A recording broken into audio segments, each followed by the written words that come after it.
몇몇 구독자님들의 요청에 따라 제 본 목소리를 어제 넣었는데 이렇게 까불까불한 목소리가 더 좋다는 의견이 많습니다. 제가 볼 때도 이 변조된 목소리가 영상에 착 달라붙는 것 같은 느낌이 있습니다. 이렇게 투표까지 해주셔서 감사합니다. 오늘은 오랜만에 동물 이야기를 해볼까 합니다. 이 원숭이가 인간의 석기시대 문명에 이미 돌입했다고 합니다. 원숭이를 관찰하고 실험에 의해서 이런 지능을 가졌다라는 게 확인이 됐다고 하는데요. 그 놀라운 이야기 속으로 한번 들어가 보겠습니다. 그럼 헬로 미스터 몽키 출발!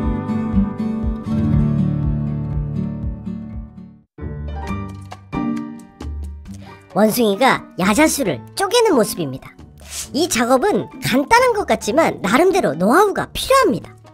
이 원숭이의 주인공은 꼬리 감는 원숭이입니다. 카푸친 원숭이라고도 합니다. 이 꼬리 감는 원숭이가 사는 지역에는 특이한 모양의 바위가 형성되어 있습니다.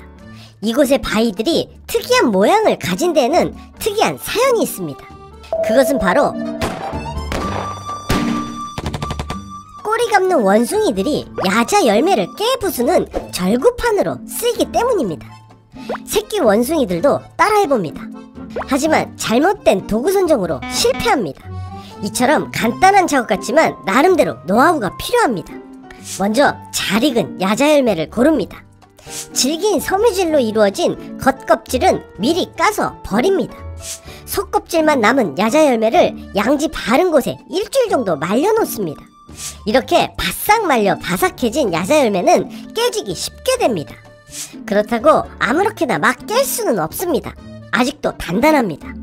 어른들이 쓰는 것과 같은 크고 단단한 바위를 찾아야 합니다. 무거운 돌을 잘 다뤄야 하는 것은 또 별개의 문제입니다. 이 모든 과정을 숙달하기까지는 최대 8년까지 걸릴 수 있다고 합니다. 이들을 관찰한 옥스퍼드대, 런던대, 상파울루 등 국제 공동 연구팀은 이들이 이미 뾰족한 석기를 만드는 석기시대에 돌입했다고 주장합니다. 이는 인류가 250에서 170만 년 전 돌도끼를 만들던 시대와 같다고 이야기를 합니다. 그리고 또 한 가지의 실험이 있는데요. 원숭이 화폐 실험입니다. 굉장히 신기한 실험인데요. 이 실험을 한 사람은 예일대학교 키스첸이라는 경제학 교수인데 원숭이로 한 가지 실험을 합니다. 이 원숭이도 꼬리 감는 원숭이라는 원숭이인데 섹스하고 음식에만 관심을 보입니다. 심지어는 먹을 게 있으면 배불러도 토하고 나서 다시 먹을 정도로 음식에 관심을 보입니다.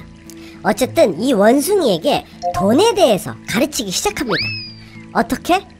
원숭이들은 무언가 던져주면 그걸 다시 던지는 습성이 있습니다. 그래서 원숭이가 동전을 다시 던져주면 음식을 제공해줍니다. 이 짓을 6개월 해서 원숭이들에게 돈에 대한 개념을 학습화시킵니다. 그 후 동전을 여러 개 줘서 음식을 고르게 합니다. 원숭이마다 취향대로 골라가게 했습니다. 어느 날 이상한 상황이 발생합니다. 한 원숭이가 주어진 동전으로 음식을 고르지 않고 가지고 가더니 다른 원숭이들에게 뿌려버린 것입니다. 당황한 연구원들은 동전을 빼앗으려 했지만 원숭이들은 완강히 거부했고 동전을 회수하기 위해 연구자들은 원숭이에게 추가적인 별식을 제공하는 수밖에 없었습니다. 의도한 건지 모르겠지만 처음으로 원숭이가 범죄를 행한 순간 그 후 더 이상한 일이 발생합니다.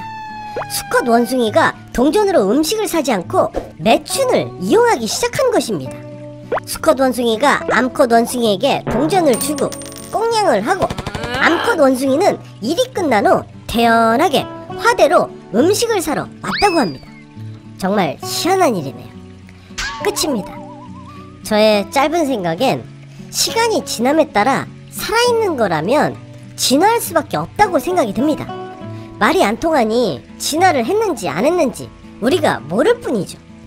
우리가 느끼지 못하겠지만 저 바닷속에 망둥어도 옛날에 비해 진화가 돼 있지 않을까요? 끝!